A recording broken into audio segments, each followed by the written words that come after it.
네, 이번에는 송인호 교수님의 통일법 특강을 들어볼 차례인데요. 네, 송인호 교수님을 검색해 보시면 아주 따끈따끈한 기사가 있습니다. 지난해 법무부 장관 표창을 받으셨는데요. 이 법무부의 법제도 개선 작업을 돕고 그리고 통일 법제 분야와 관련한 법적 자문 등의 공로를 인정받아서 법무부 장관 표창을 받으셨습니다. 2003년에 제45회 사법시험에 합격을 한 뒤에 법무법인 로고스, 소명 등 크리스천 법무법인 로펌의 변호사로 북한 이탈 주민을 대상으로 법률 상담 및 강연도 계속해서 해오셨는데요. 현재는 2011년부터 한동대학교 법학부 교수로 아이들을 가르치고 계십니다. 행정법, 통일법 연구를 참 많이 하신 것으로 볼 수가 있는데 연세대학교에서 법학 박사 학위를 받으셨고요. 그때 박사학위 논문도 통일시대를 대비한 우리 지방자치단체의 북한 협력에 관한 공법적 연구로 박사학위 논문을 받으셨습니다. 자, 통일법 분야 최초의 대학생용 교재인 통일법 강의, 기본 이론과 주요 쟁점을 비롯해서 통일을 앞당겨 주소서, 북한 이탈 주민의 보호 및 정착 지원에 관한 법률, 그리고 위로 자격증 2 등등 다양한 그 북한 통일과 관련된 저서의 공동 저자로 참여를 하셨습니다. 그리고 박사학위 취득 후에는 통일법 전문가로 인정을 받아서 법무부 법무자문위원회, 남북법령 연구특별분과위원, 통일북 교류협력국의 법제도 자문위원 등 정부 부처의 자문위원으로 참여하시기도 했는데요. 학교 내에서도 역시 활발하게 통일과 관련해서 활동을 하고 계십니다. 이 한동대 통일과 평화 연구소장 그리고 한동대 통일교육 선도대학 사업단 부단장을 맡고 계십니다. 네, 역시 다른 강사분들 못지않게 그 누구에게도 뒤지지 않는 화려한 이력의 소유자신데요. 개인 사정으로 하와이 현지에는 함께하고 계시 못하시지만 우리가 송인호 교수님을 온라인상으로 한번 모셔볼까요?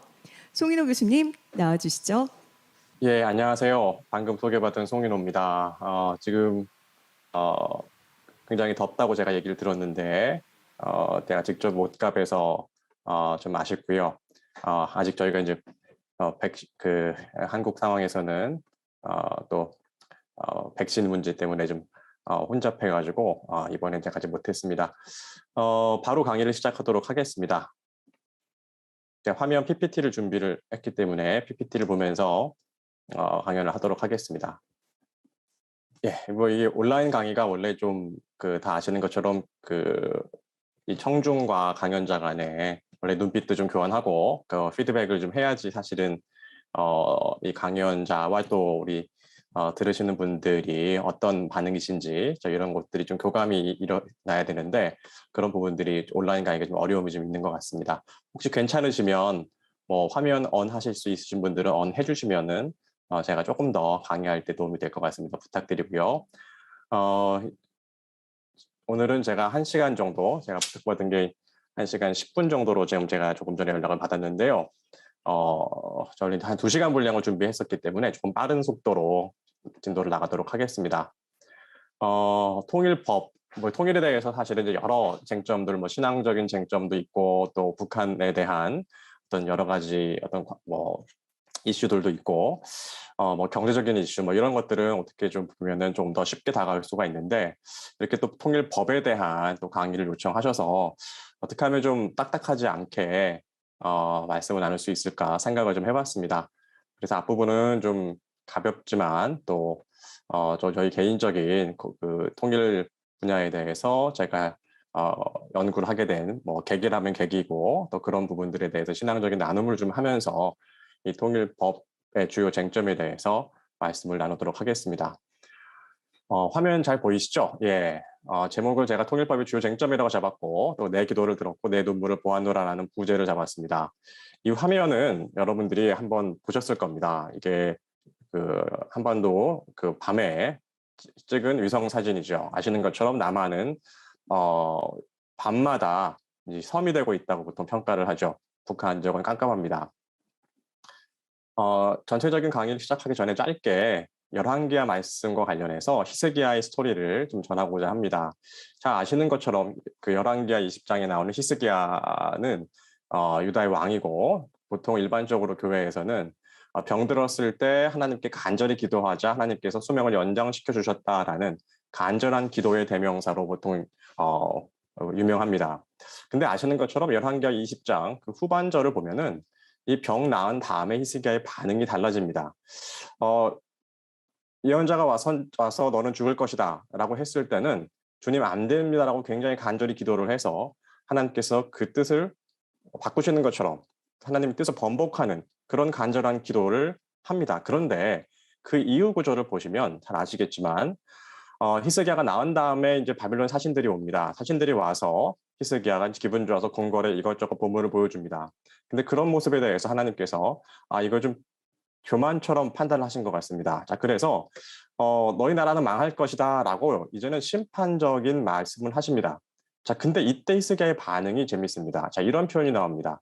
내가 사는 날에 태평과 진실이 있을진데 어찌 선하지 아니하리요. 자, 개인적인 고난 앞에서는 히스기야가 안 됩니다, 주님. 주님이 뜻을 바꿔주시옵소서라고 간절히 기도했었는데요. 그런데 국가가 패망할 것이다라고 하나님의 경고 말씀에 대해서는 근데 내가 사는 동안에만 일단 안전하고 그 다음 때 망한다고 이렇게 말씀하셨으니까 주님 뜻대로 하시옵소서. 내가 사는 동안에 태평과 진실이 있을진데 주님은 항상 선하십니다라고 얘기를 합니다. 이 두 가지 반응을 이제 같이 보면서 제가 언제부턴가는 이 히스기야가 좀 좋아지지가 않았습니다. 약간 싫어졌습니다. 자, 왕인데 하물며 이렇게 내가 사는 동안에만 괜찮다고 이렇게 하나님 뜻은 선하십니다라고 할 수 있을 것인가? 자, 근데 이 히스기야의 마음이 어떻게 보면 이제 여기 계신 분들은 안 그러시겠지만 뭐 저 같은 경우도 가끔씩은 또 인간의 본질적인 본성적인 반응이 아닌가 싶습니다. 내가 사는 동안에 별 문제가 없으면 그냥 넘어가자. 어떻게 보면 통일 이슈, 북한 이슈도 제가 이제 일반 그 여러 강연들을 하다 보면 이 말씀이 그래도 크리스찬들한테 통일과 북한 이슈에 대해서 관심을 좀 가져야 된다라는 어떤 그런 반면 교사로서의 의미로 다가오는 것 같습니다. 이 통일 북한 이슈도 들여다보면 들여다볼수록 사실은 냉정하게 보면 참 내가 사는 동안은 그냥 현상들이 유지되는 것이 나의 삶에서는 유익하겠다라고 판단하기가 쉽게 되거든요. 자, 근데 히스기야를 통해서 하나님께서는 그렇게 하면 안 된다라는 말씀을 주신 것 같습니다. 그래서 이 말씀 먼저 말씀드리고요. 자, 통일. 자, 통일에 이제 20대, 30대 젊을수록 굉장히 이제 비관적이거나 관심이 없죠. 자, 아시는 일일 겁니다. 그리고 민족적인 이유에 대해서 통일에 대해 관심 있는 사람들도 줄어들고 있습니다. 자, 이 현상들에 대해서 우리가 이거를 부정적이고 문제가 있다라고 보는 것만으로는 부족하다고 생각을 합니다. 이것이 잘못됐다고 사람이 생각을 바꾸는 건 아니거든요. 자, 그래서 우리가 이것이 크리스찬적으로 바라보는 관점과 일반인을 설득하는 관점에서 지금 20대 통일에 관심 있는 사람들조차도 민족적인 이유로서 통일에 대해서 관심이 줄어든다면 자, 그럼 우리가 어떠한 이유로 이 상황을 진짜 설득해낼 수 있을 것인가를 고민해야 되는 상황이라고 생각합니다.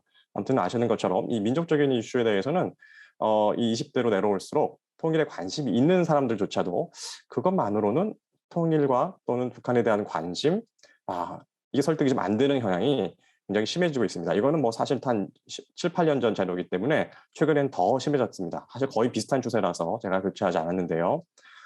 자, 통일 시기에 대한 연령 이것도 시기에 대한 의견도 굉장히 이 말 보면은 서술이보다는 여건이 성숙되길 기다려야 한다라는 답변이 많은데요.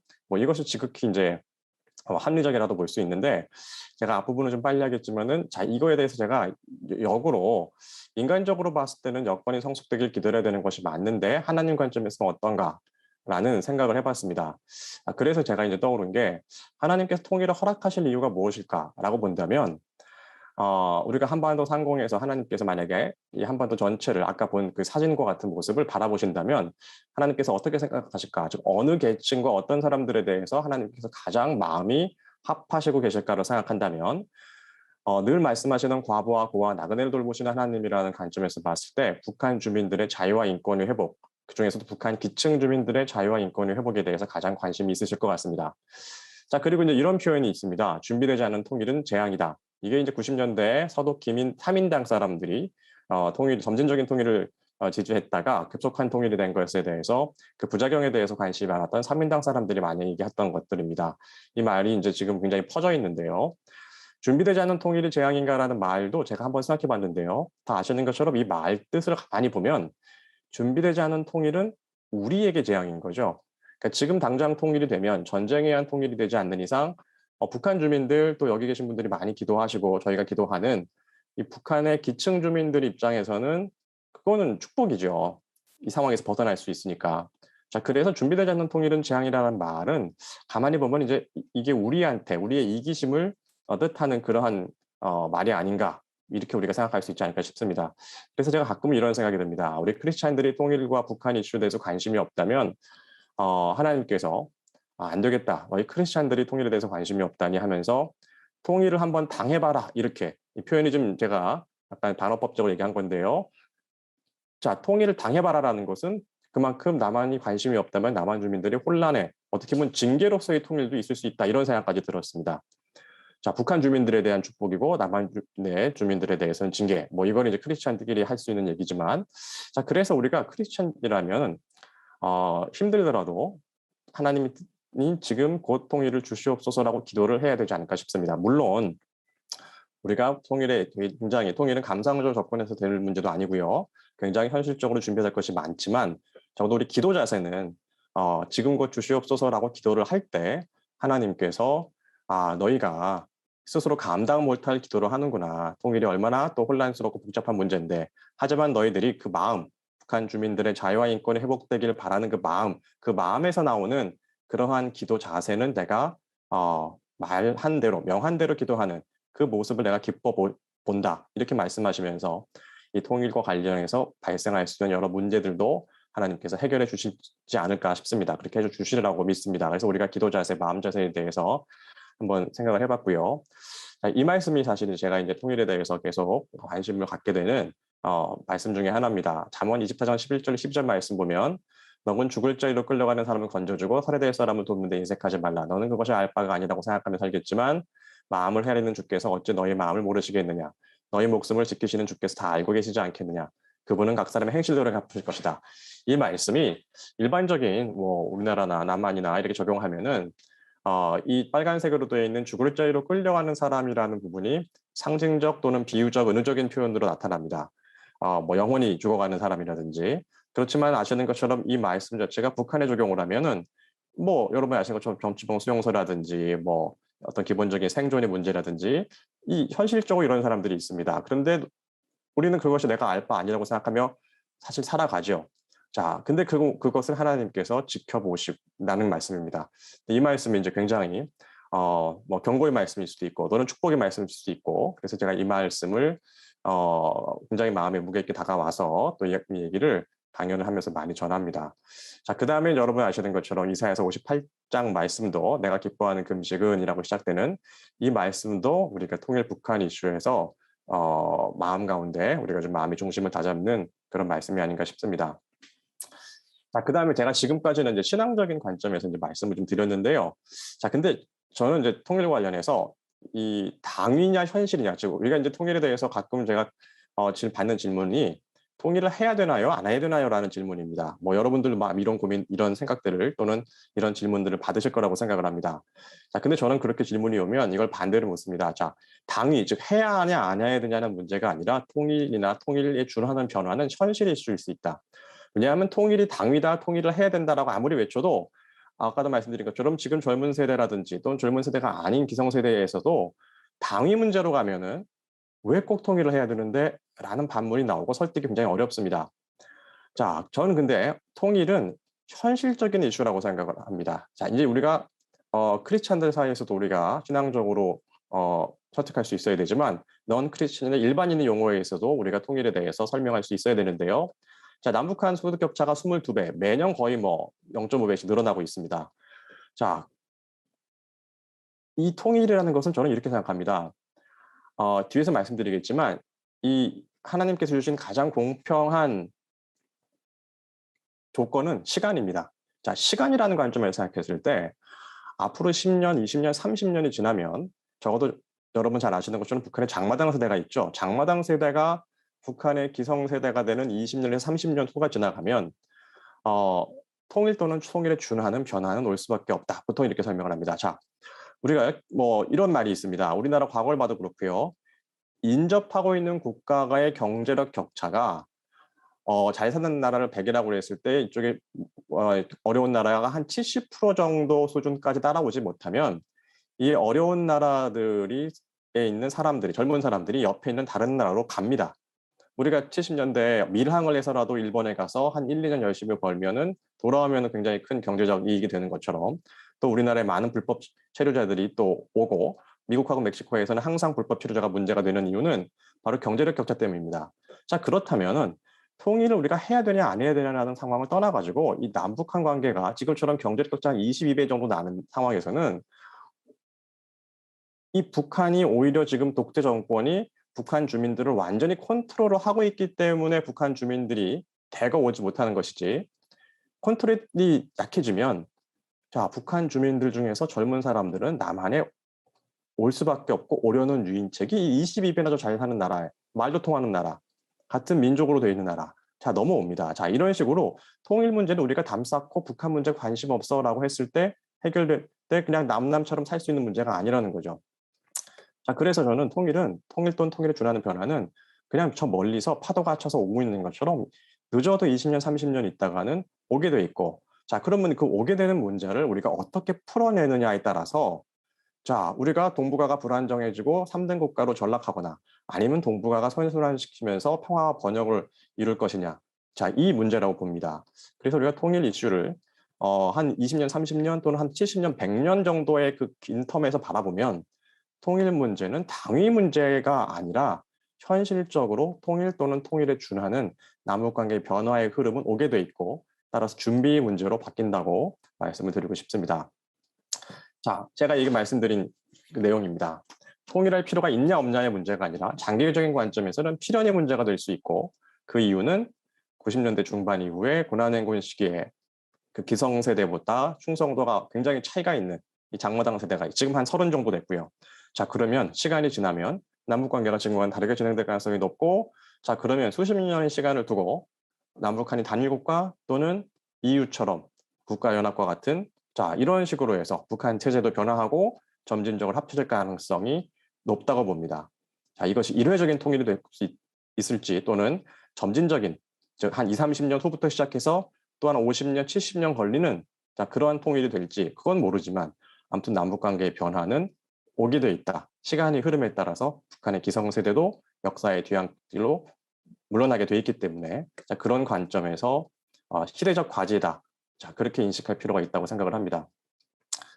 자, 그래서 저는 이제 지금 이 시대적 사명의식이 필요하다고 보는데요. 자, 북한에는 장마당 세대가 있다면 뒤에 남한에는 비슷한 시기 1990년대 중반 북한의 고난행군 시기 빠질 때 우리는 그 직전에 OECD 선진국 클럽이라고 보통 얘기하는 OECD에 가입을 했습니다. 물론 그 이후에 IMF 사태가 터지긴 했지만 90년대 중반에 초등학교를 다니기 시작한 지금 한 30 정도 된 아이들은 또 우리 남한에서 봐도 우리 남한의 기성세대하고 다릅니다. 즉 이 아이들은 선진국 대한민국에서 자란 아이들입니다. 자, 이 아이들이 가지고 있는 인식과 이 기본적인 자신감이라든지 민주주의, 법치주의에 대한 인식은 기성세대하고 다릅니다. 좀 차원이 다릅니다. 이렇게 남북한은 새로운 세대가 이 90년대 이후에 태어났고 탄생했고 자라고 있고 지금 둘 다 한 30 정도 되었고 따라서 이 아이들이 남북한의 이 아이들이 이 다음 세대가 저는 통일을 이루어 갈 거라고 생각을 합니다. 자, 그리고 결국 그 과정에서 그러면 지금 현재 기성세대는 어떤 책임이 있느냐?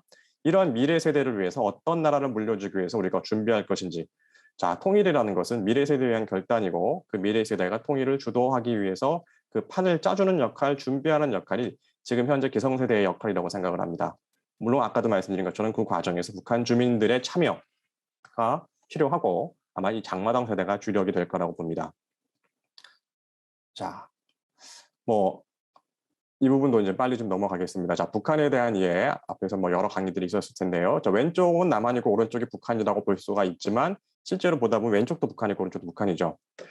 아시는 것처럼 북한은 계급제 사회입니다. 그래서 58년 이래 3계층 51개 부류로 분류를 했고요. 자, 그래서 북한 사회를 바라볼 때 이 계급제 사회라는 측면을 인식을 해야 된다고 봅니다. 제가 이제 북한 이탈 주민 법률 상담도 많이 했었고, 제가 변호사 시절에는 이제 뭐 상담도 굉장히 많이 했었는데요. 자, 그럴 때 이제 상징적으로 이런 몇 개의 에피소드가 있습니다. 북한의 고위층 출신들은 무심코 아래 것들이라는 표현을 쓰기도 하고요. 북한에서 고위층이 아닌 사람들은 남한에 와서 이런 얘기들을 합니다. 남한에 와서도 북한의 고위층 출신들을 만나면 내가 굉장히 위축이 된다, 심리적으로. 그래서 심지어 이렇게 얘기한 사람도 있었습니다. 어, 제가 이제 그, 그 어떤 학생한테 들은 얘기인데요. 어, 조선시대의 양반 앞에 선 상놈의 마음이 이런 마음이었을 것 같아요. 그런 얘기를 저한테 해줬습니다. 제가 놀랐어요. 그렇게 얘기하는 걸 보고. 자, 이게 이제 북한 사회의 이 계급사회적인 측면, 이게 많이 완화됐다고 하더라도 이런 측면들이 나중에 통일 과정에서 이 북북 갈등으로 발생할 가능성도 높다고 봅니다. 자, 이제 지금부터 약간씩 이제 법 얘기를 좀 해 나가겠습니다. 자, 우리가 이제 북한의 이 통일법이라는 걸 뒤에서 다시 설명하겠지만, 결국 통일법이라는 것은 이 통일 전후, 통일 과정에서의 남북한의 일체의 법규범을 연구하는 학문, 또 발생할 수 있는 법적 쟁점에 대해서 연구하는 학문이라고 볼 수 있는데요. 자, 이제 북한의 이 법 체계를 볼 때도 우리가 볼 때 북한의 체제 운영 원리는 우리 남한이나 자유민주주의 국가의 원리하고 다릅니다. 한 번쯤 들어보셨을 수도 있는데요. 민주주의 중앙집권제의 원칙, 인민민주주의 원칙, 당의 영도의 원칙, 이런 공산주의 국가의 본질적인 체제 이념과 더불어 이 수령의 유일적 영도의 원칙이라는 게 북한 특유의 원칙이 들어갑니다. 자, 그럼 이런 원칙들의 특징이 뭐냐? 뒤에서 표로 다시 한번 설명하겠는데요. 이 인민민주주의 원칙은 민주주의입니다. 여러분, 북한도 민주주의라는 표현을 씁니다. 중국도 조선인민공화, 중화인민공화국에서 이제 그 인민이라는 게 말이 들어가고 공화국이라는 말도 들어갑니다. 자, 근데 이 공산주의 국가의 기본적인 으로 얘기하는 민주주의 원칙은 인민민주주의입니다. 그럼 인민민주주의, 자유민주주의 어떤 차이가 있느냐? 우리 헌법상에서는 자유민주적 기본질서라는 표현을 쓰고 있는데요. 자유민주주의, 자유민주적 기본질서. 자, 여기 쭉 보시면 민주주의, 법치주의, 권력분리, 사법권의 독립, 의회주의, 기본권 보장, 시장경제, 복수정전제, 선거제도. 이거는 너무 잘 아시는 것처럼 우리 사회를 그냥 지탱하고 있는 여러 원칙들입니다. 너무 당연한 거죠. 이게 바로 자유민주주의 또는 자유민주적 기본질서의 구성 원칙들입니다. 뭐 헌법 교과서 제일 앞에 나오는 얘기들이죠. 자, 그러면 인민민주주의하고 자유민주주의 어떤 차이가 있느냐? 핵심은 이겁니다. 권력분립이라고 봅니다. 물론 시장경제 뭐 이런 것도 차이 있지 않습니까? 자, 물론 시장경제도 차이가 있을 수 있어요. 근데 여러분, 중국도 여전히 이 원칙을 유지하고 있지만 절반 정도 시장경제를 받아들였습니다. 기본권도 보장한다고 하고 있어요. 중국도 법이 있어요. 자, 그런데 뭐가 차이가 있을까요? 핵심적으로. 복수정당, 여러 정당, 뭐 어용정당이지만 있습니다. 자, 핵심은 이겁니다. 권력분립 원칙. 권력분립 원칙이 지켜지지 않으니까 당연히 사법권은 독립이 되지 않죠. 자, 권력분립 원칙 대신에 아까 말씀드린 민주주의 중앙집권제의 원칙은 권력 집중의 원칙을 채택하고 있습니다. 따라서 권력분립 원칙이 인정되는 나라냐 아니냐가 공산주의 국가, 거기서 출발한 중국이나 북한, 그 다음에 그 외에 우리 흔히 얘기하는 자유민주주의 국가의 차이점입니다. 자, 권력분립 원칙이 지켜지는 나라들은 그 나라의 지도자가 독재를 하게 됐을 때 오히려 그거를 저항하는 국민들이 정의가 됩니다. 근데 인민민주주의 국가에서는 권력자, 당이 독재를 할 때 그 독재하는 것이 정당해집니다. 그걸 비판하는 게 부정의가 되는 것이죠. 왜? 기본 헌법 원리, 국가의 체제 이념 원리가 중요하니까요. 따라서 우리가 이념이라는 말이 굉장히 단어 자체가 과거에 우리나라 역사상 이 생각이 좀 다르다는 이유로 어떤 과도하게 처벌하는 그러한 부작용과 악용이 됐기 때문에 이념이라는 단어는 많이 스포일이 됐지만 사실은 이념이라는 것은 중요한 것이죠. 근데 그래서 저는 이제 이념이라는 단어 대신에 가치 체계, 밸류 시스템이라든지 이 좀 다른 용어를 쓰는 게 더 요새는 설득하기 좋습니다. 사람들한테 이해시키기가. 자, 이렇게 어떠한 가치 체계를 택하고 있느냐가 남북한의 지난 한 70년의 변화를 또 그 발전과 퇴보를 결정한 것이죠. 즉 권력분립 원칙을 인정하고 있는 자유민주주의 원칙은 지금 여러분들이 아시는 것처럼 국민의 자유와 인권이 보장되고 독재가 배격되면서 발전을 해온 것이고요. 권력분립 원칙이 인정되지 않은 체제는 계속해서 독재가 강화되거나 또 중국처럼 일부 시장경제를 받아들였지만 역시 권력의 독재를 통한 여러 가지 인권 탄압들이 유지가 되고 있는 거죠. 자, 그래서 북한의 체제의 운영 원리를 보면 자, 아까 말씀드린 것처럼 북한에서의 헌법은 김일성, 김정일 헌법이라고 아예 헌법 전문에 이렇게 나와 있는데요. 자, 헌법 서문에 이렇게 나와 있는데 이것이 3순위 이 정도입니다. 즉, 그 위에 당이 있고 그 위에 당 규약이 있습니다. 자, 이 부분까지는 공산주의 국가의 특유한 원칙입니다. 딱 당이 국가보다 위에 있죠. 당이 입법사법 행정보다 우위에 있습니다. 근데 당 규약이 헌법보다 더 우위에 있는 거죠. 자, 근데 그 윗부분이 이게 이제 북한 사회의 특유한 원칙입니다. 특히 이제 이 부분에 당의 유일사상 체계 확립이 10대 원칙. 지금은 2013년부터 이름이 바뀌어서 유일적 영도 체계 확립이 10대 원칙이라고 하는데요. 이 10대 원칙이 마치 10계명과 비슷하게 되어 있는데 이 원칙이 북한에서 성문화된 이 국가교육원으로서 굉장히 중요한 역할을 합니다. 그 다음에는 이제 사람, 그 개인, 그 가문의 명예, 지시 같은 것들이 가장 최우선되고요. 자, 그래서 종교적 왕조국가라는 것은 한 20년 전부터 북한학을 연구하는 분들이 평가하고 있는 거의 개인적 평가가 아니라 그런 평가 내용의 내용입니다. 이런 표현들이. 그래서 이제 뭐 북한의 주체 사상을 종교라고 분류하기도 하죠. 외국에서는. 자, 10대 원칙은 67년에 수립돼서 74년에 반포가 됐습니다. 그리고 2013년에 이렇게 이름이 바뀌었죠. 유일적 영도체계 확립이 10대 원칙으로 개정되고 조문도 약간 바뀌었습니다. 이 김정은 후계 체제와 관련해서. 자, 그 다음에 김일성 헌법, 그 다음에 김일성 민족, 김정일 조선 이런 표현들이 나옵니다. 이게 이제 10대 원칙이 옛날에는 10대 원칙 전문을 파악하기가 좀 어려웠는데요. 요새는 구글에만 쳐도 나오고요. 10대 원칙이라고 쳐도. 그 다음에 국가정보원에서 국가정보원 홈페이지를 들어가시면 거기에 이제 북한 법령집 상하 이렇게 다운로드를 받을 수 있게 되어 있습니다. 공개되어 있습니다. 거기에 10대 원칙 전문이 옛날엔 부록에 있다가 헌법 파트, 제일 앞에 있는 헌법 파트의 바로 앞 밑에 나오게 됩니다. 그래서 여러분들이 관심 있으시면 그 PDF 파일로 한 2,000페이지 정도 되는 북한 법령집이 이제는 뭐 모든 국민이 공개될 수 있도록 다운로드 가능하니까요. 한번 보시면 거기서 이제 얘기하고 있는 게 김일성 민족이라고 10대 원칙이 되어 있습니다. 이 뒷부분에 다시 한번 설명을 드리겠습니다. 자, 아까 말씀드린 것처럼 인민민주 이념과 당의 영도 원칙이 북한은 더 강화돼서 주체세상 수령론으로 발전을 한 것이고요. 효력 순위가 10대 원칙이 당 규약보다도 위에 있고 헌법보다도 우위에 있습니다. 자, 10대 원칙이 이제 지금 이 법에 대한 얘기니까요. 이게 이제 규범화된 어떻게 보면 헌법보다 우위에 있는 북한의 최고 규범이라고 볼 수 있고 잠깐 보시면 서문에 이제 김일성, 김정일의 업적에 대한 평가와 칭송이 있고요. 10개조 60항으로 되어 있습니다. 뭐 여러분들도 아시겠지만 이제 북한에서 교수하시다가 탈북하신 김현식 교수님 이런 분들도 본인이 쓰신 여러 책에서도 하시는 말씀이 북한에서 뭐 내가 교수 생활하면서 북한 헌법은 한 번도 본 적이 없고 이 10대 원칙이 중요하다 그런 얘기들을 하십니다. 자, 좀 빠르게 보겠습니다. 온 사회를 김일성, 김정일 주의화하는 것이다. 이렇게 이런 표현들이 나옵니다. 이 2조 보면 수령님의 후손, 장군님의 전사, 제자.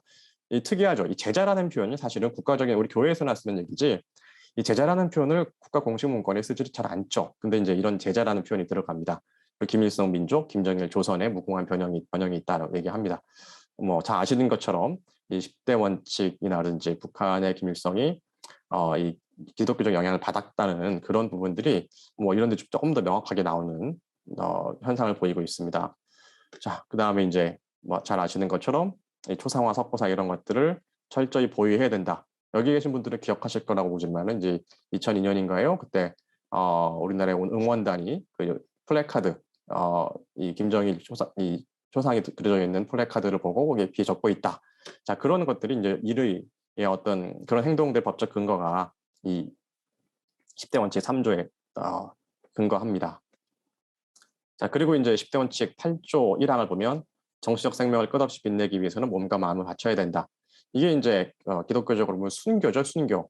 따라서 이 정치적 생명의 우월성을 강조하기 때문에 이 순교라는 측면이 강조가 되고, 자, 이게 이제 북한식 인권관인 겁니다. 육체적 생명보다는 정치적 생명이 더 중요하다. 자, 다행스러운 건 뒤에서도 말씀드리겠지만, 근데 이러한 것들이 많이 퇴락하고 있습니다. 즉, 공식적으로는 이렇게 10대 원칙이 2013년도에도 개정이 되고, 이 강화가 되고, 이 3대 세습의 근거가 되어주고 있지만, 실질적인 북한 주민들의 민심은, 제가 이제 탈북한 분들을 만나서 개인적으로 이렇게 컨택을 해보면은, 연세가 있으신 분, 50대 후반이 60 정도 되신 분들은 이 10대 원칙을 다 외웠다고 그래요. 기본적 직장에서라든지 등등 외우면서 이런 것들을 뭐 테스트도 하고 막 했다고 하는데 젊은 사람으로 갈수록 10대 원칙 기억을 못하고 20대로 내려가면은 그런 원칙 있다고 들었는데 좀 잘 모르겠어요 얘기하거나 물론 10대는 좀 조금 다른 버전으로 있다고 하지만 연령대가 내려갈수록 이 20대 원칙에 대한 뭐 기본적인 암송, 기억, 학습, 자 이런 비중이 확 떨어집니다. 자, 백두혈통의 승계라는 게 새로 들어갔죠. 2013년도에. 자, 아까도 말씀한 것처럼 이게 세습 왕조적 성격이 더 강화됐습니다. 이런 김일성 민족과 김정일 조선이라는 단어도 들어가고요. 그래서 북한 정권 스스로 종교적 왕조국가로서의 성격을 공식화했죠. 원래 여러분 아시는 것처럼 80년대, 90년대 김정일 승계 과정에서는 북한에서 혈통적인 측면을 강조하지 않았습니다. 오히려 가장 이 김일성 옆에서 많은 것을 습득했기 때문에 즉 능력이 뛰어나서 김정일로 승계되는 것이지 혈통 때문이 아니라고 오히려 80년대 말 90년대에는 90년대 초에는 북한 스스로 우리가 이런 왕조국가적 성격이 있는 게 아니라고 얘기했는데 한 20몇 년이 지난 2013년에는 오히려 이런 이 백두혈통이라는 왕족국가적 성격을 공식화하는 그런 안타까운 모습을 보이고 있습니다. 자, 그런데 다행스럽게도 아까 말씀드린 것처럼 시장화, 북한의 시장의 사유화, 이건 뭐 다른 분들도 강의하셨겠지만 이 굉장히 만연돼 있죠. 그리고 장화당 세대도 있고 그래서 인식의 차이가 보이고 있고 그 이유는 고난행군 시기 이후에 교육체계가 붕괴됐기 때문입니다. 자, 이런 부분들은 아실 거라고 생각하고 넘어가겠습니다. 자, 북한을 바라보는 관점. 자, 이 부분을 제가 앞에서 서두에서 통일법 얘기하지 않고 좀 인트로를 하는 이유가 통일 이슈는 관점이 중요하다고 생각을 합니다. 특히 법적 이슈 같은 경우에 굉장히 크리티컬한 이슈들이 나오게 될 거기 때문에 그런 그 관점이 중요한데요. 그 관점이 결국은 저는 십자가적 관점, 사랑과 공의의 어떻게 보면 균형 또는 조화라고 생각을 합니다. 공의 관점에서는 우리가 앞에 살펴본 북한의 공식적인 체제 이념 또는 북한의 강식 가치 체계, 이 한 가문을 왕조적으로 숭배하는 것은 문제가 있다고 지적할 수 있어야겠죠. 이게 에스겔서 3장 18절에 말씀하시는 악인에게 말하기는 너는 꼭 죽으리라고 할 때 내가 악인을 깨우쳐주지 아니하거나 말로써 악인에게 타일러서 악한 길을 떠나 생명을 구원받도록 경고해주지 않으면 그 악인은 그 죄악 중에서 죽으려니와 그 죽은 책임을 내 손에서 찾을 것이다. 즉 악한 사람한테 경고해서 깨우쳐 주는 것이 그 사람을 사랑하는 진정한 원수 사랑의 자세라고 봅니다. 자, 그냥 방치하면은 그 악인은 악행 때문에 죽을 것이지만 그 죽은 책임을 경고해주지 않은 무관심했던 너한테 찾을 것이라고 말씀하고 계시니까요. 따라서 공식적인 우리가 살펴본 10대 원칙과 같은 그런 체제, 그런 가치 체계는 문제가 있다. 그건 우리 뭐 인류 보편의 인간의 존엄이라는 관점에서도 문제가 있다라는 것을 지적해 줄 수 있어야 됩니다. 그리고 그것이 먼저 자유민주주의와 인간의 존엄 정신을 발전시킨 대한민국의 책임이라고 보고요. 인류 보편적 문명사의 관점에서도 마찬가지입니다. 그리고 뒤에서도 한번 설명하겠지만 북한에 있는 한 뭐 30%, 40%, 30%라고 돼 있는 이 북한의 이 계층 구조에서도 북한 주민들이 하층 주민들은 대변해 줄 사람들이 별로 없죠. 자, 그래서 그것을 대변해 줄 책임이 우리 대한민국에 있다고 봅니다. 자, 그렇지만 또 같은 에스겔서 말씀에서 이렇게 하나님께서 말씀하고 계십니다. 내가 어찌 악인이 죽는 것을 조금인들 기뻐하랴. 그가 돌이켜 그 길에서 떠나 사는 것을 어찌 기뻐하지 아니하겠느냐. 즉 우리가 이제 어떤 공의 관점에서 어떤 문제점을 지적할 때 빠질 수 있는 문제점이 심판자의 자리에 내가 서겠다는 그런 마음이 듭니다. 나는 정의관념으로 외치는 거지만 가만히 보면 그것이 정의관념을 넘어서서 내가 징계를 하고 싶어하고 내가 그 사람을 심판하고 싶어하는 또 증오 감정으로 빠지는데요. 자, 하나님께서는 그게 아니다. 내가 그 사람을 지적하는 것은 돌이켜 살게 하기 위한 것이다. 자, 그게 결국 사랑의 관점이고 우리가 출생지를 선택할 수 없는 인간의 본질적인 한계를 또 인정할 필요가 있다고 생각합니다. 제가 이제 통일 북한에 대해서 연구를 계속하고 하면서 어느 순간 이게 떠올랐습니다. 아까 제가 10대 원칙을 말씀드렸는데요. 내가 북한에서 한 중간 정도 되는 계층에서 태어났다면 어떻게 됐을까? 자, 그러면 열심히 공부를 해서 그냥 10대 원칙도 열심히 외워서 북한에서 고위층이 돼 있는데 근데 나는 내가 일부러 거기 태어난 게 아니니까 그 체제 아래에서 그냥 열심히 성실하게 살아갔는데 고위층이 되는데 그거를 나의 모든 책임이라고 비난을 할 수 있을까? 또는 비난을 내가 수긍할 수 있을까? 자, 그거는 또 아닌 것 같아요. 자, 우리가 이렇게 지금 하나님에 대해서 알고 이런 기도회도 하고 또 통일에 대해서 컨퍼런스도 하고 이거는 우리가 남한에 태어났기 때문에 우리가 이렇게 알고 깨닫고 살아갈 수 있는 거죠. 따라서 우리가 조금 더 겸손할 필요가 있습니다. 따라서 북한 체제 하에서 살아갔다고 하더라도 또 북한의 어떤 기득권층이라고 할지라도 우리가 좀 구분할 수 있어야겠죠. 인간의 어떤 본성적인 측면을 넘어서서 그 체제의 악행에 협조한 사람과 그냥 그 체제 하에서 태어났기 때문에 어떤 직에 간 사람들을 우리가 조금 구분하고 겸손하게 판단할 수 있는, 자, 그러한 것도, 우리가 그런 자세도 우리가 여기서 지금 이렇게 판단할 수 있는 게 우리의 선행이나 우리 노력 때문이 아니기 때문에 그런 자세도 좀 필요하다고 생각을 합니다.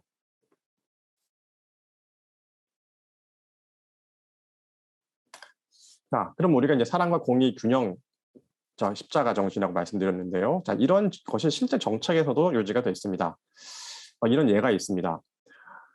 독일 통일 사례에 대해서 이렇게 짧게 보면은 우리가 흔히 동방 정책만 보는데요. 실제로 동독의 인권 침해 상황에 대해 서독은 동독 인권 기록 보존소를 61년도에 초당파적으로 설치하고 이 인권 문제에 대한 문제 제기와 교류 협력 정책이 두 가지를 투트랙 정책을 같이 했습니다.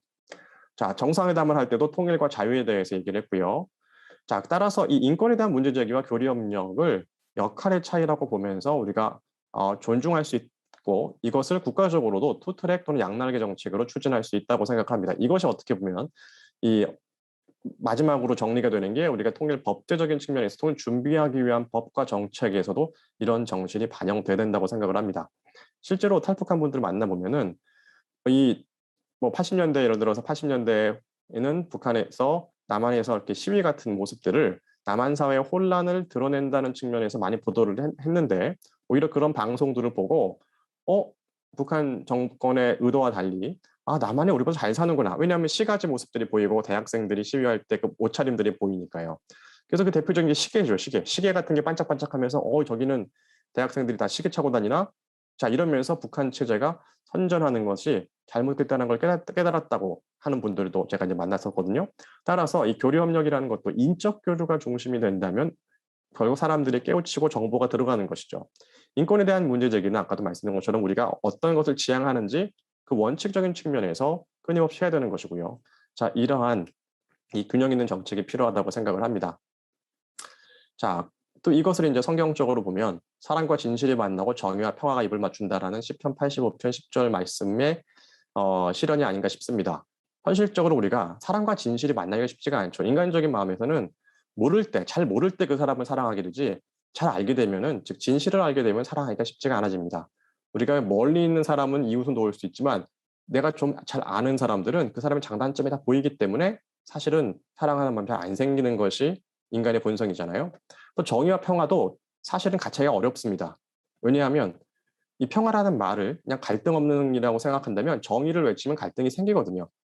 따라서 인간적인 차원에서 생각하면 이 네 가지는 서로서로 충돌되는 것인데 하나님 안에서는 이것이 조화될 수 있다는 것이죠. 이 어려운 역할을 하는 것이 해야 되는 것이 이 크리스찬들의 역할이라고 생각을 합니다. 그나마 이걸 붙들고 우리 힘으로 할 수 없지만 기도하면서 하나님께서 이것을 만나고 입을 맞출 수 있도록 해야 되는 것이죠. 자, 동서독 통일에 대해서, 자, 이게 뭐 아까도 말씀한 것처럼 이 두 가지, 사랑과 공의 예라고 볼 수도 있고요. 이 부분은 넘어가도록 하겠습니다. 그리고 실제로 동서독 통일은 흡수 통일보다 혁명이죠. 동독 사람들은 혁명이라고 그러지, 동독 사람들한테 흡수당한 거지 그러면 굉장히 화를 냅니다. 왜냐하면 우리가 동독 공산 정권을 붕괴시키고 서독과 즉각적인 통일을 선거를 통해서 이룬 것이지 서독의 흡수를 다 한 게 아니기 때문에 이 동독 사람들은 굉장히 통일에 대해서 스스로 주도했다는 자부심이 강합니다. 자, 이 통일 과정에서도 이제 북한 주민들한테도 저는 그런 자부심을 줘야 된다고 생각을 합니다. 자, 그래서 아까 말씀드린 얘기입니다. 그래서 60년대 인권 문제, 70년대 접근은 통한 변화, 이것이 종합적으로 이루어졌다.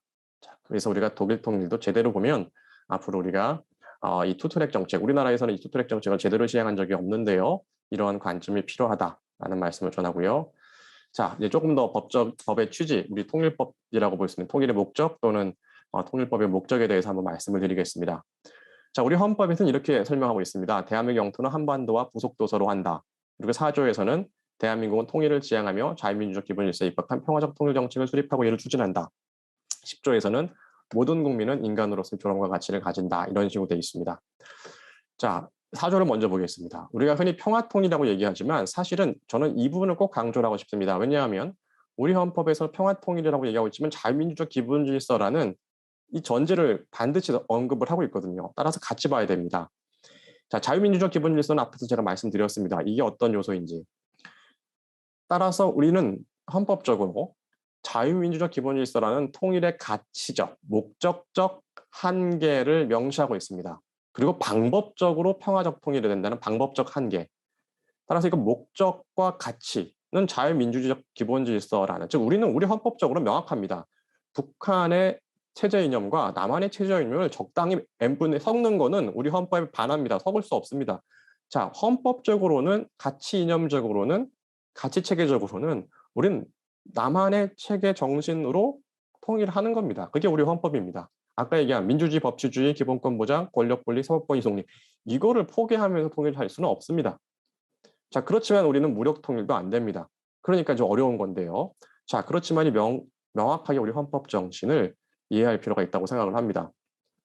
자, 그리고 또 이제 흔히 헌법 3조에 대해서 이 일부 분들이 우리가 남북한을 서로 우리가 좀 존중하고 또 대화의 파트너로 인정한다면 우리 영토 조항이 북한 전체를 우리 땅으로 표현하고 있는 것은 좀 문제가 아니냐. 자, 뭐 그게 이제 그런 측면에서는 어떤 면에서는 뭐 일리가 있는 얘기입니다. 말씀이지만 그렇지만 이거는 현실적으로 생각할 때 이 영토 조항이라는 것은 우리가 통일이 급속하게 이루어질지 점진적으로 이루어질지 그건 아무도 알 수가 없죠. 어, 자, 그런 상황에서 근데 만약에 급속하게 이루어지는 상황에서 이 영토 조항의 존재는 이 남한이 북한 지역에 관여할 수 있는 뭐 국내법이긴 하지만 아무튼 주요한 헌법적 근거로 작용합니다. 즉 외세의 북한 개입에 대해서 야 우리는 1948년부터 북한 주민들도 우리 국민으로 보고 이게 헌법 3조가 그 근거가 되죠. 또 북한 지역도 우리가 책임을 지려는 자 여기서 이제 표현이 중요합니다. 이 3조에 비판적으로 보시는 분들은 이거를 우리가 북한 지역을 우리 것으로 소유하거나 우리가 뭐 관할하거나 즉 이런 관점에서 이해합니다. 근데 이거 하고요. 북한 지역도 우리가 책임을 진다. 북한 주민도 책임을 진다라는 관점은 또 달라집니다. 이 단어의 의미가 결국 그 정신을 반영하는데요. 자, 헌법 3조의 정신은 그냥 영토적 욕심 이게 아니라 북한 주민들에 대한 책임, 대한민국 국민으로 우리가 보호하고 책임을 질 것이다라는 그런 책임의 정신이 들어가 있다라고 해석을 해야 된다고 봅니다. 이게 이제 재작년에도 문제가 됐던 북한 주민의 국적이 이제는 어떻게 봐야 되느냐 여러 가지 논란에서도 자 포기할 수 없는 원칙이 48년도에 선언이 된 겁니다. 북한 주민도 대한민국 국민으로 우리가 할 수 있는 범위 내에서는 우리가 지금 당장 많은 것을 할 수는 없지만 보호하겠다라는 정신이 선언이 되어 있는 것이고 자 그러면 10조는 무엇이냐? 그럼 이런 걸 왜 하느냐? 그거는 모든 국민, 남한 국민, 북한 국민 모두가 인간으로서의 존엄과 가치를 가지게 만들기 위해서 이게 국가의 존재 이유다라고 설명하고 있는 겁니다. 그래서 이 의미들을 다시 한번 정리하면 3조는 책임의 관점에서 이해하고 4조에서 이 자유민주적 기본질서의 중요성, 북한을 대화 협력의 상대의 파트너로 인정하는 것과 자유민주적 기본질서의 북한 평화통일이 배치되는 것도 아니거든요. 자, 그래서 이 정신을 한번 기억해 주셨으면 좋겠습니다.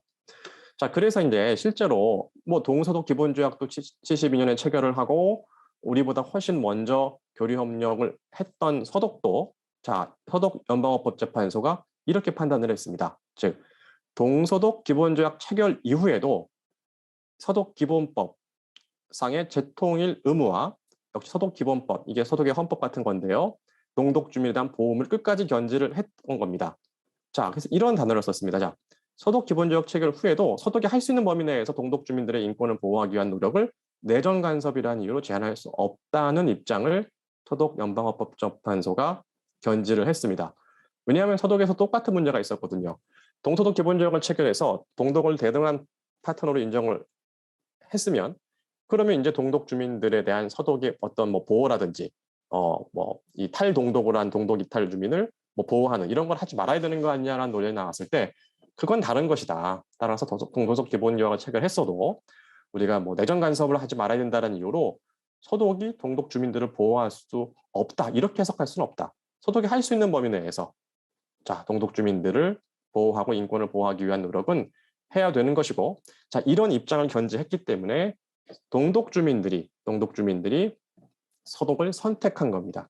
그래서 동서독 통일은 동독 주민들이 서독을 선택했다는 의미에서는 대등한 합의 통일이라고 볼 수가 있는 것이고 이 힘의 우위 정책과 동방 정책이 이 잘 융합돼서 조화돼서 성공을 했다 이렇게 표현할 수가 있죠. 이게 서독 사람들이 또는 독일 사람들이 하고 있는 평가입니다. 저희 한번 소개를 해드렸습니다. 이렇게. 자, 이제 통일법에 대해서 조금 더 구체적으로 말씀을 드리겠습니다. 통일법은 아까 말씀드린 것처럼 어떻게 보면 신생 분야입니다. 보통 이제 뭐 북한법 이건 한 30년 전부터 북한법 연구하시는 분들이 계셨고요. 이 통일법이라는 단어가 그래도 우리 사회, 남한 사회에 조금 이제 활발하게 쓰인 거는 2010년대 초중반 이후입니다. 그러니까 10년도 채 안 됐습니다.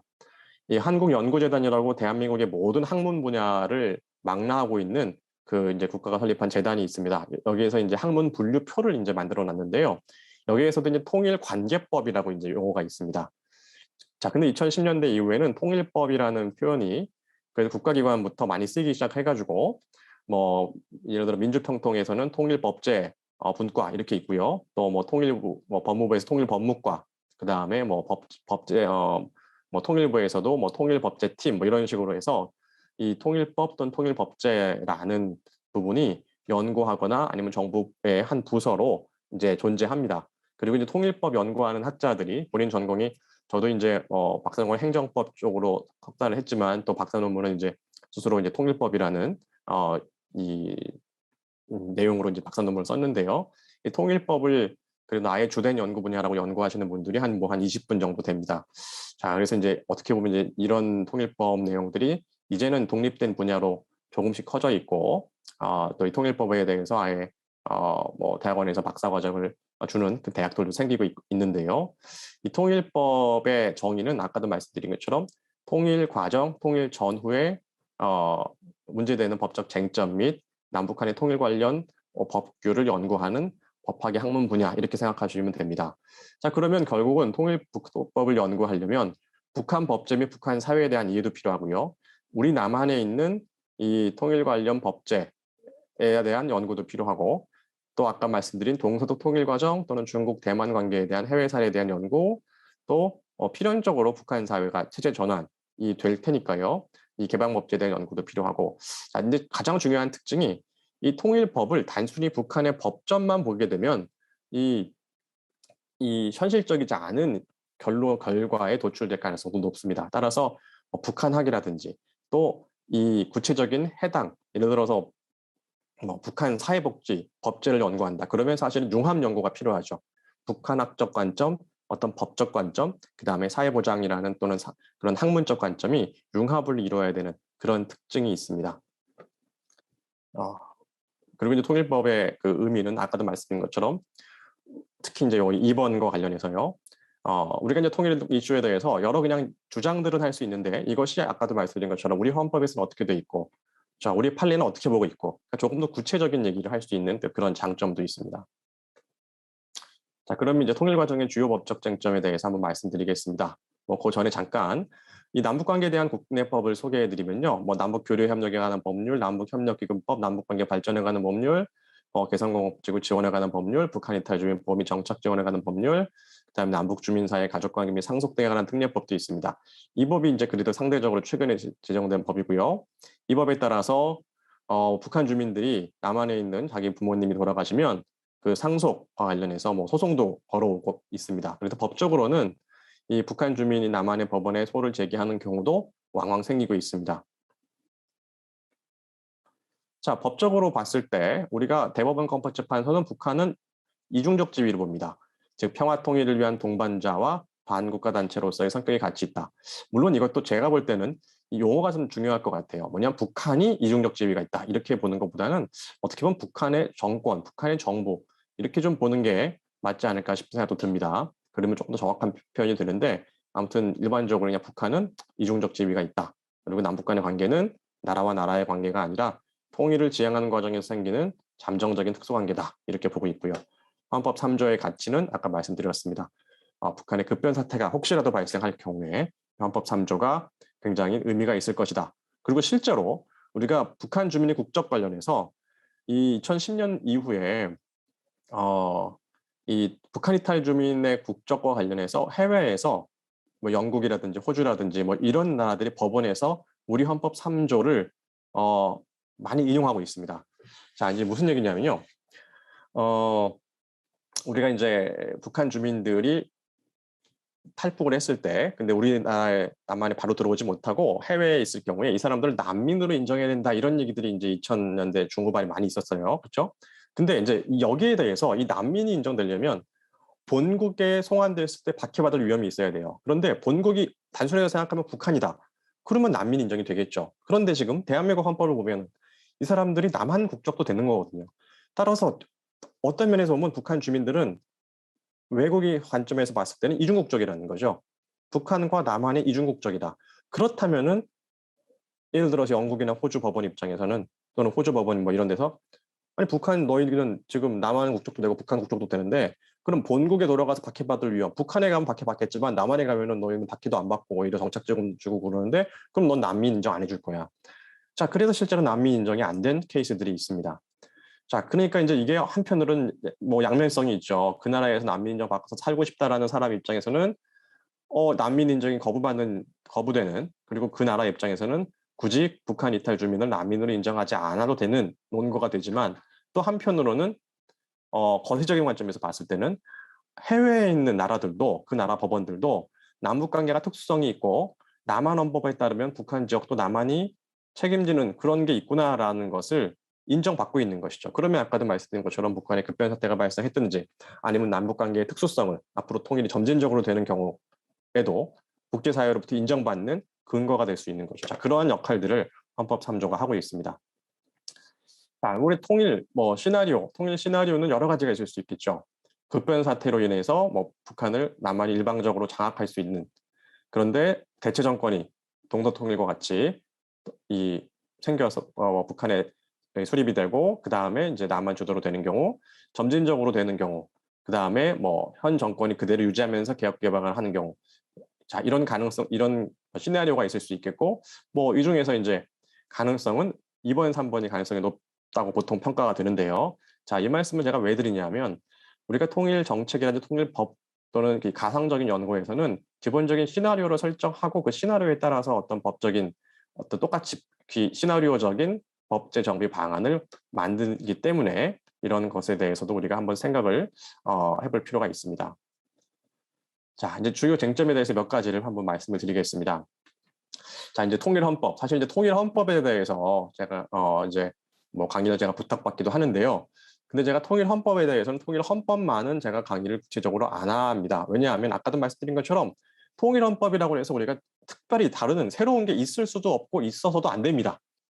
자, 있어서도 안 된다는 말씀 무슨 뜻이냐면 자, 저도 옛날에 처음 시작할 때는 남북한이 통일되는 과정에서 뭔가 새롭게 남한의 문제점과 북한의 문제점을 한 번에 짠 개선하는 무언가 새로운 체제로서 남북한이 통일되면 좋겠다라는 그러한 기대와 희망을 품은 적이 있습니다. 그런데 우리가 통일은 굉장히 현실적이어야 됩니다. 자, 무슨 얘기냐면 통일이 급속하게 이루어지든 점진적으로 이루어지든 점진적인 경우에 좀 나을 수도 있겠지만요. 혼란스러운 상황입니다. 혼란스러운 상황에서 갑자기 법과 제도를 바꾼다는 것은 대부분의 경우에 실패합니다. 자, 독일 통일 과정에서 독일 통일 겪은 독일 사람들이 우리 남한에 와서 보통 이제 우리 뭐 세미나 할 때 하시는 말씀들이 통일 과정에서 뭐 새로운 거 하려고 하지 마라. 불가능하다. 그 혼란 과정에서 새로운 거 시도는 불가능하고 오히려 정말 필요한 제도라면 지금 한번 너희들이 해봐라. 자, 이 부분에 이제 동의가 되시는 분도 있고 동의가 안 되시는 분도 있을 텐데요. 저는 이제 점점 연구를 하면서 통일 과정에서 무언가 새로운 걸 시도한다는 것은 실질적으로 어렵고 그리고 통일 헌법이라는 관점에서 본다면 아까도 말씀드린 것처럼 우리나라 헌법을 기초로 하면 됩니다. 그리고 몇 개 정도 조항을 바꾸면 되는 것이지 남북한 통일 헌법이 갑자기 새로운 게 생길 수도 없고 왜 지금 우리 헌법이 굉장히 괜찮거든요. 이 정신을 제대로 개별법에서 실현을 못해서 그렇지.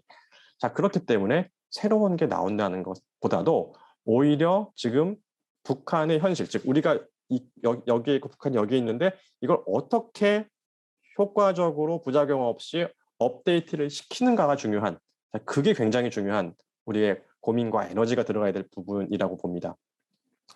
자, 뭐 이 관점에 대해서는 또 혹시 뭐 질문이 있으시면 또 말씀을 드릴 텐데요.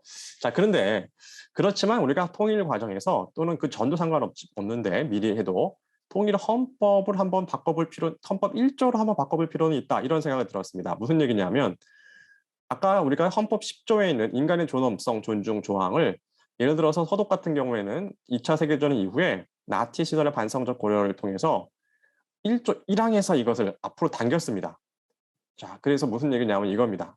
자, 시간 관계상 좀 빨리 말씀드리면 10조에 있는 지금은 대한민국은 민주공화국이다가 헌법 1조이죠. 그런데 이것을 인간의 존엄과 가치 존중을 국가의 성립의 기초 및 목적으로 하느니라는 수식어를 넣자는 얘기입니다. 그리고 지금 헌법 10조에 있는 조항을 1조 3항으로 자, 왜 이렇게 헌법 1조에 이렇게 인간 존엄과 가치라는 것을 넣자고 하느냐. 그 뜻은 아시겠죠. 북한 체제가 2014년에 뭐 유엔 북한인권조사위원회 COI에서 조사된 것처럼 뭐 거의 뭐 히틀러 시대와 같은 인권 침해가 이루어지고 있다. 그때 이제 마이클 커비 위원장이 그렇게 얘기했는데요. 자, 그러면 인간의 존엄과 가치라는 것이 존엄이란 말이 한 사람한테만 쓸 수 있는 그러한 체제에서 살았던 사람들한테 모든 국민이 존엄하다, 모든 인간이 존엄하다라는 정신을 우리가 통일의 목적과 이유와 앞으로 어떻게 나가야 된다는 것을 상징적으로 알려주기 위해서 우리 후손들한테도 그래서 통일헌법을 만약에 다시 만든다면 이 1조를 이렇게 개정하는 게 어떠냐. 자, 이런 얘기를 한번 제가 말씀드리고 싶습니다. 그리고 보면은 뭐 다른 나라에서도 헌법 1조, 2조에 우리하고 달리 좀 앞쪽에 한 20개국 한 합치면 이제 밑에 한 절반 정도, 그러니까 OECD 국가의 한 절반 정도는 우리처럼 10조가 아니라 1조, 2조 정도의 이런 내용들을 하고 있기 때문에 이런 것도 하나의 논거가 되지 않을까 생각을 합니다. 자, 그리고 아까 이 부분 말씀을 드렸고요. 자, 그 다음에 이제 사실은 통일 과정 또는 전후에 가장 문제가 될 부분이 북한의 체제 불법 청산, 과거 청산이라고 흔히 얘기하는 이 이슈입니다. 이게 이제 왼쪽에 있는 마크가 이 동독 역사 청산 재단이라고 이 독일 통일 이후에 이 동독 지역의 인권 침해 문제를 사실 이제 교육하고 어떤 이거는 이제 실제 뭐 형사처벌하는 기관이라기보다는 역사 문제를 교육하고 뭐 피해자 보상했던 그 기관의 마크고요. 이것은 이제 캄보디아, 여러분 아시는 것처럼 70년대 중반에 캄보디아 크메르루즈에 뭐 인구의 4분의 1을 학살했다고 하죠. 이 이슈에 대해서 이 청산하는 재판소가 거의 한 30년 지나서 2000년대 중반에 생겼습니다. 그래서 2000년대 중반에 생긴 그 캄보디아 이 특별재판소라고 하는데요. 그 모습입니다. 자, 이 과거 청산 이슈가 우리가 이제 왜 중요하냐면 북한 이슈를 많이 보시는 분들이 보통 이렇게 얘기합니다. 우리가 남북 간의 갈등, 그러니까 우리가 북한과 통일 이슈에 대해서 관점들이 다양한데요. 근데 그거는 경험에 따라 다른 거라고 생각합니다. 7, 80년대에 북한 이슈에 대해서 관심이 있으셨던 분들은 이 남북 간의 화해 이런 관점에서만 주로 봤습니다. 왜냐하면 그 당시는 북한 체제의 인권 침해 사항이 그렇게 공개가 되지 않은 상황이고 전쟁의 상처가 있던 상황이고 그렇다면 그냥 남한과 북한이 하나가 되고 서로 화해하고 뭐 서로 용서하고 전쟁을 했으니까 이런 관점에서 접근을 하는 흐름들이 강했고 그때 그렇게 임팩트가 있어 그런 게 각인이 되신 분들은 지금도 계속 그런 얘기를 하십니다. 그런데 시간이 또 많이 흘렀죠. 많이 흘러가지고 지금 젊은 세대들은 뭐 특별히 뭐 북한에 대해서 적개심과 뭐 분노와 원한 뭐 그런 거 없습니다. 자, 그리고 그러면 지금 또 시간이 많이 흘러서 북한의 독재 체제가 더 강화됐죠. 아까도 말씀드린 것처럼 북한은 60년대, 70년대에 흐르면서 거의 1인 가계가 계속 강화되고 이 정치범 수용소 이런 것도 더 문제가 더 많아졌습니다. 자, 그러면 이제는 어떤 상황이 발생하느냐? 남북 갈등도 있을 수 있겠죠. 분명히 그건 어떤 문화적인 어떤 여러 가지 또 갈등이 있을 겁니다. 70년간 이질화됐기 때문에. 그렇지만 북한 내에서 지금 현상적으로는 잘 안 보이지만 아까 말씀드린 북한의 고위층과 북한의 하층 주민 사이의 갈등이 심한 거죠. 이런 것들이 아까도 말씀드린 것처럼 이제 국제사회에서 90년대 이후에는 야, 이 북한 문제는 그냥 세계 보편적인 독재국가 안에서의 인권 침해 문제야 라는 것이 부각이 됐고 자, 지금 그게 부각이 된 지도 꽤 한 20년 지났고 아예 국제사회에서 공인된 것도 한 7년 됐습니다. 물론 이제 그냥 인권 결의 시작하면 한 20년 가까이 됐고요, 이것도. 따라서 이제는 북북 갈등이 더 문제가 되고 북한이 그 기층 주민들의 인권 침해 문제 해결. 자, 이게 더 이슈가 됩니다. 앞으로 그 가능성이 높습니다. 그런데 문제는 우리가 통일 또는 통일 전후 과정에서 만약에 북한 주민들한테 서베이를 하고 북한의 어떤 인권 문제가 중요하냐고 했을 때, 자, 이건 이제 가정입니다만, 북한의 상층 주민들은 관심이 없을 테고요. 북한의 중간층 주민들도 별 관심이 없을 겁니다. 자, 그럼 결국은 북한 내 체제불법 청산 이슈를 만약에 그냥 서베이를 붙였다면 50%가 안 넘을 것 같아요. 이게 중요하냐? 아니면 그냥 경제 발전이 중요하냐? 왜? 피해자 계층은 한 30%, 40%밖에 안 되니까. 자, 근데 이게 이제 북한만의 문제가 아니라 이 2차 세계대전 이후에 많은 나라들의 공산주의 불법 청산 또는 남미부터 시작하는 이 군사 독재 청산 이런 과정에서 그 국가 내의 갈등 구조, 즉 인권 침해 계층들이 상대적으로 소수기 때문에 그 사람들을 대변하는 역할들은 오히려 국제사회가 많이 해줬습니다. 따라서 이 이슈가 북한 사회에서도 발생을 했을 것이고 북한이 조금 자유화가 되거나 통일이 되면 따라서 이 과정에서 북북 갈등이 더 심할 것이다. 자, 그래서 잘 아시겠지만 예를 들어 북한의 NGO 활동 많이 하셨던 어느 목사님은 이렇게 얘기하시죠. 남한의 영원한 갈등이 10배 이상이 북한의 함경도와 평안도의 갈등이다. 뭐 이런 얘기들. 뭐 자, 이제 회자가 되는 얘기들입니다. 자, 이러한 북한 내부의 갈등들에 대해서 우리가 어떻게 이것을 해결할 것인지가 북한의 과거 체제불법, 남한이 북한을 처벌하는 게 아니라 북한 주민들 상호 간의 갈등 부분입니다. 이 과거 청산의 내용은 진상규명, 가해자 처벌, 피해자 보상, 역사교육, 위령사업 이렇게 있습니다. 따라서 진상규명 정도로 할 것이냐, 가해자 처벌에 방점을 둘 것이냐, 피해자의 보상에 방점을 둘 것이냐, 자, 아니면 그냥 다 넘어가고 역사교육만 할 것이냐, 뭐 탑 이렇게 위령사업 이런 것만 할 것이냐. 이게 이제 이 각 나라마다 이 동유럽도 각 나라의 정치적, 사회적 상황에 따라서 다양하게 나타났습니다. 자, 우리도 지금 어떠한 것을 선택할 것인지 고민을 해야 되고요. 북한 주민들의 뜻도 반영해야 되고, 자, 이 이슈는 사실은 어떻게 보면 피해자 계층은 가해자 처벌이 더 포인트가 있을 테고요. 근데 또 이 관심 없는 사람도 있을 겁니다. 자, 이 과거 청산에 대해서는 두 가지 관점이 다 존재합니다. 자, 어떤 말이냐면 과거 청산을 하게 되면 사회 통합을 해친다. 그냥 넘어가자. 이것도 맞는 말이죠. 근데 과거 청산을 하지 않으면 사회 통합을 해친다. 이것도 맞는 말입니다. 즉 가해자 계층의 포인트를 두면 과거 청산을 하자고 막 그러면 당연히 북한의 기득권층은 방어적으로 나올 겁니다. 사회 통합이 안 될 겁니다. 남북한 간에.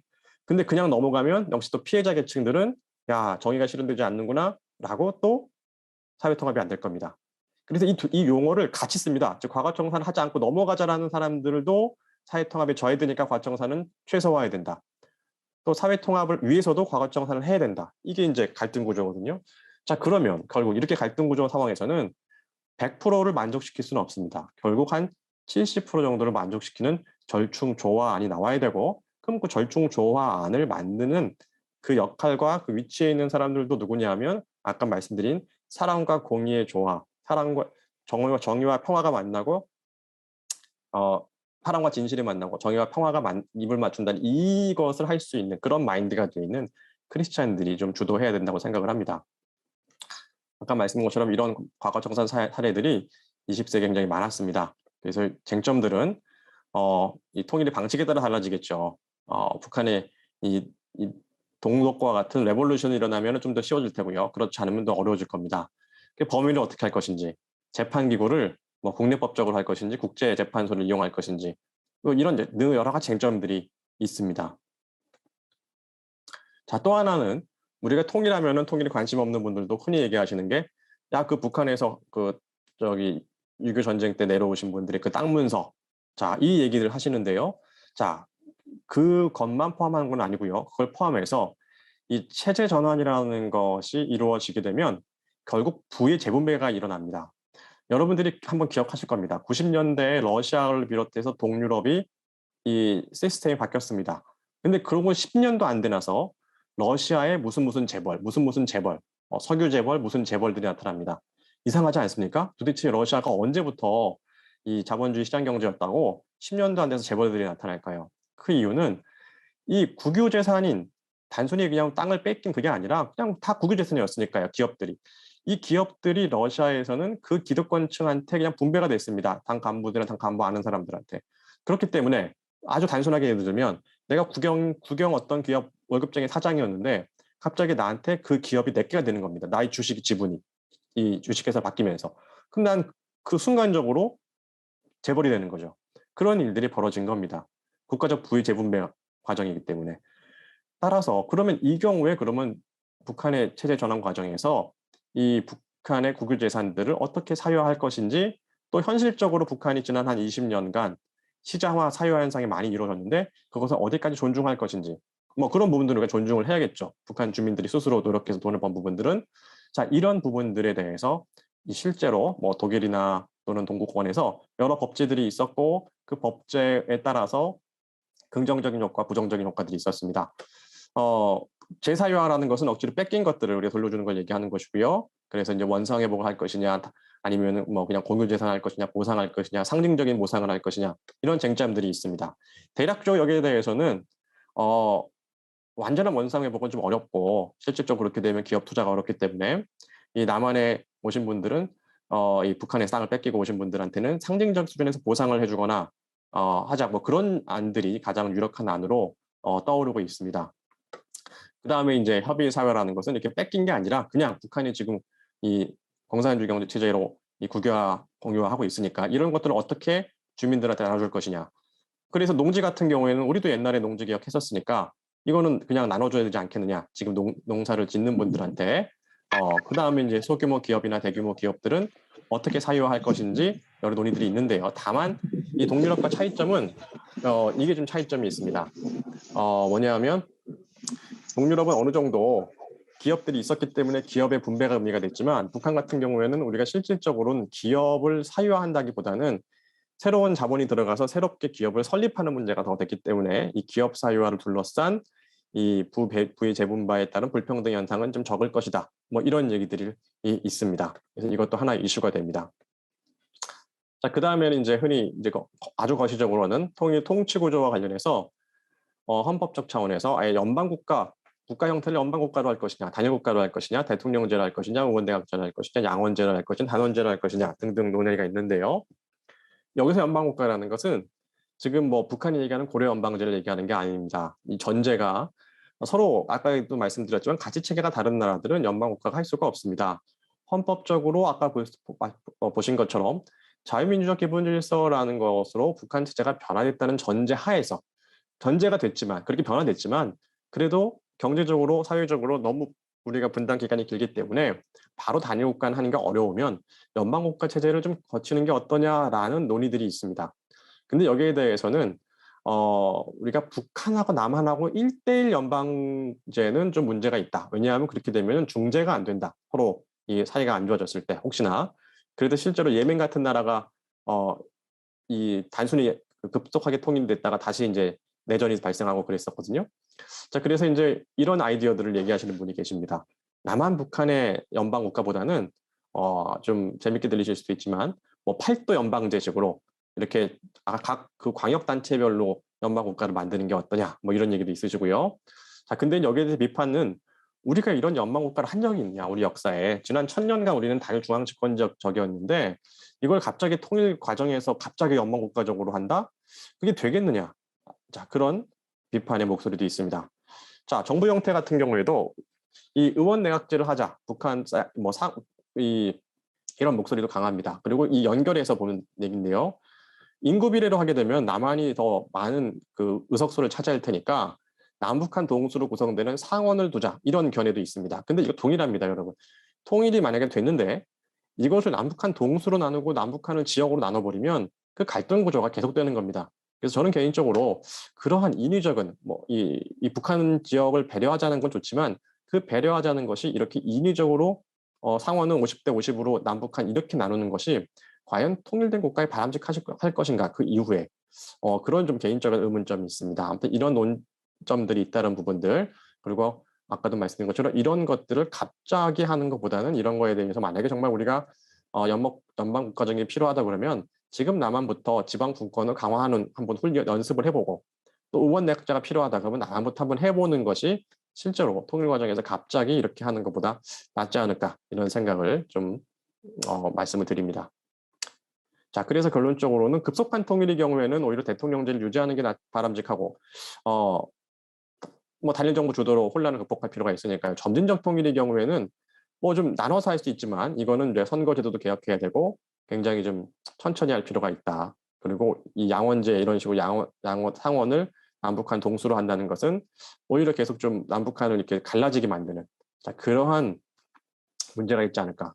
그러니까 통일이라는 건 이렇게 생각합니다. 신인주에서 태어난 아이와 부산에서 태어난 아이가 서울에서 만났을 때 서로 그냥 지금 우리나라에서 나는 뭐 강원도에서 태어났어. 나는 충청도 태어났어. 그냥 만나서 아무런 느낌이 없는 그런 상태가 돼야 되거든요. 자, 그런 통일이 이루어지려면 앞으로 한 70년에서 100년은 걸릴 겁니다. 왜 길게 봐야 됩니다. 길게 봐야 되는 건데 그래서 계속 릴레이식으로 해야 되거든요. 따라서 이것을 애초에 남북한을 계속 가르는 것은 바람직하지 않지 않나 생각을 합니다. 이제 전체적으로 좀 마무리를 빨리 하겠는데요. 자, 통일의 의미는 저는 민족적인 관점보다도 인류 보편의 역사의 발전 관점, 이 압제로부터 해방, 자유회복의 역사 이쪽으로 조금 더 방점을 균형 있게 두는 것이 필요하다고 생각합니다. 개인적으로. 왜냐하면 그래야지 세계 시민들로부터 공감대를 이루고 지지와 응원을 이끌어낼 수 있습니다. 어, 그렇지 않고 내셔널리즘으로 가는 것처럼 비치면 뭐 국제사회에서는 그걸 제일 싫어하잖아요.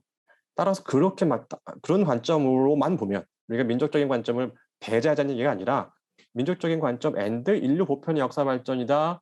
그래야지 국제사회에서도 그래 맞다. 자유회복의 역사야. 인간 존중의 역사야.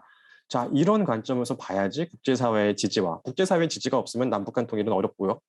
또 다음 세대라고 볼 수 있는 지금 20, 30세대도 이런 관점에서 들어갔을 때 마음이 움직이고 그렇구나 필요하겠구나 이건 어떻게 보면 남한의 안보의 관점일 수도 있고 북한 주민의 자유 회복일 수도 있고 남북한 전체의 자유와 인권의 증진 그러면 끄덕끄덕합니다. 그리고 아까도 말씀드린 것처럼 이것은 뭐 10년, 20년에 끝나는 문제도 아니고요. 50년, 100년 걸릴 사역입니다.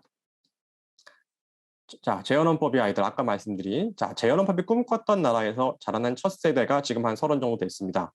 우리 재헌헌법은 1948년에 제정이 됐는데요. 그때는 우리 문맹률도 80%였고 세계에서 제일 못 사는 나라였는데 이 헌법 전문에 어떤 얘기가 있냐면 정치, 경제, 사회, 문화 영역에서 세계에 기여하겠다 막 이렇게 얘기를 하고 있습니다. 지금도 있고요. 자, 근데 그런 나라가 되는데 한 50년 걸렸습니다. 그 선배 세대들의 노력을 통해서 한 50년 지나서 90년대 후반부터 이제 선진국이 됐죠. 그 선진국에서 자라난 세대입니다. 세계 시민적 보편적 이성의 세대를 받은 세대고 세계 속에 당당합니다. 이 기본적으로 저희 세대나 저희 세대들은 선진국에 대해서 위축이 되어 있는데 지금 세대는 우리가 선진국이니까 별로 위축이 안 됩니다. 우리나라 여권이 세계 5위 안에 드는 그런 나라에서 태어나서 자란 건데요. 따라서 이 민족적인 관점 앤드 이 세계 시민적 관점이 같이 설명이 돼야 되고 그리고 북한 주민들의 인간의 존엄성도 존중돼야 된다. 이런 것에 대해서 이 재헌헌법의 아이들이라고 제가 이 호칭을 한 이 세대들이 통일을 이룰 새로운 세대입니다. 저는 그렇게 봅니다.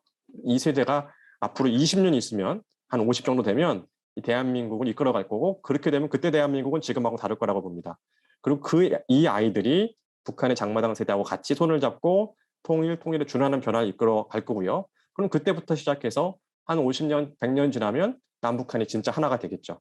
이런 롱텀으로 봐야 된다고 생각을 합니다. 아까 말씀드린 정리입니다. 그래서 투트랙 정책이 필요하고 정부의 역할, 민간의 역할, 국제기구 역할이 분담이 돼야 되고요. 자, 10만 사명자 율곡이 선생님 말씀하셨던 그런 10만 양병설을 우리가 좀 비유적으로 사용을 했습니다. 자, 통일 성공의 개념, 인권 자유에 대한 문제로 장래세대를 명확까지 결단이다. 이게 독일 사람들이 이렇게 얘기를 했습니다. 제가 10년 전에 독일에 가서 이런 얘기를 듣고 굉장히 인상 깊었습니다. 이 사람들이 크리스찬인지 어떤지 모르겠는데 독일 경제연구소라든지 이런 분들이 이런 표현들을 하시더라고요. 분단국에 있어서 경제적 번영만이 최고의 가치일 수는 없다. 동독 주민의 자유가 회복되는데 이보다 더한 성공이 어디 있는가. 이분들은 절대로 민족적인 관점 얘기를 안 하시더라고요. 이런 보편적인 용어를 씁니다. 그건 뭐 독일의 특유한 이 유럽에서 독일 민족이 하나 된다에 대한 경계심 이것 때문에 그런지 모르겠지만 저는 그래서 이제 이런 보편적인 용어로 우리도 쓸 수 있어야 된다고 생각을 합니다. 이 관점이 분명하지 않으면 이 통일 초기에 한 혼란 또는 통일 과정에서 약간의 혼란에서 이 통일이 성공적이었는가에 대한 관점이 흔들릴 수 있는데 장래세 관점에서 하는 것이다. 이 북한 주민들의 자유가 회복됐다. 자, 그러면 일단 성공이다. 자, 이런 관점으로 적어도 크리스찬들이 먼저 분명히 서야 된다고 생각을 합니다. 아까도 말씀드린 거를 좀 정리를 하는 얘기들입니다. 네, 이 4번 말씀만 잠깐 드리겠습니다. 잘 아시는 것처럼 영국에서 이 클랩헌파라고 있었죠. 18세기에 이 노예제도를 폐지하고 그 다음에 이제 노예 무역 그 다음에 그 풍습개혁 운동을 했습니다. 이 사람들이 한 30년 동안 노력을 했죠. 30년. 자, 그래도 결국은 이제 거의 뭐 그 세대와 그 다음 세대가 같이 하면서 이 영국에서 내전 없이 노예 제도가 폐지가 됐습니다. 저는 이제 이 부분에서 우리가 아까도 말씀드린 것처럼 앞으로 50년, 100년 걸리는 사역이라고 생각을 하고 계속 사람을 키우고 이 끈기 있게 이 통일에 준하는 변화를 꿈꾸면서 나가야 된다고 생각을 합니다. 이제 마무리하겠습니다. 히스기야에게 나라의 패망을 미리 알려주시면서 경고하셨던 하나님의 참 뜻은 자, 이 말씀. 히스기야가 개인적인 고난 앞에서 하나님 제가 살고 싶습니다 라고 옷을 찢으며 기도하고 눈물 흘리는 그 모습을 보고 하나님께서 하신 말씀이 내가 내 기도를 들었고 내 눈물을 보았노라의 말씀입니다. 자, 그러면 너희 나라가 망할 거야. 근데 네 때는 태평한데 내가 그 다음에 망하게 할 거야. 했을 때도 하나님께서 듣고 싶었던 히스기야의 모습은 보고 싶었던 히스기야의 모습은 눈물 흘리며 기도하는 모습이었다고 생각을 합니다. 그러면 하나님께서 똑같이 그래 내가 내 기도를 들었고 내 눈물을 보았노라 라고 말씀하시면서 그 징계의 심판의 말씀을 돌이키셨을 거라고 생각합니다. 근데 히스기야는 그러지 않았죠. 자, 오히려 바울이라든지 다니엘이라든지 뭐 에스더라든지 이런 사람들은 국가적인 이슈 함께 눈물로 기도를 했습니다. 자, 저는 하나님께서 이렇게 기대를 하셨을 거라고 생각을 합니다. 자, 그리고 이게 이제 우리한테 바라시는 모습이라고 생각합니다. 북한 주민들의 자유 인권 회복을 위해서 우리가 이렇게 기도하고 눈물을 흘리고 있는가? 자, 이 모습을 기다리고 계신다고 생각을 합니다. 자, 그래서 저는 앞에 첫 사진이 이렇게 변화되는 사진을 기대합니다.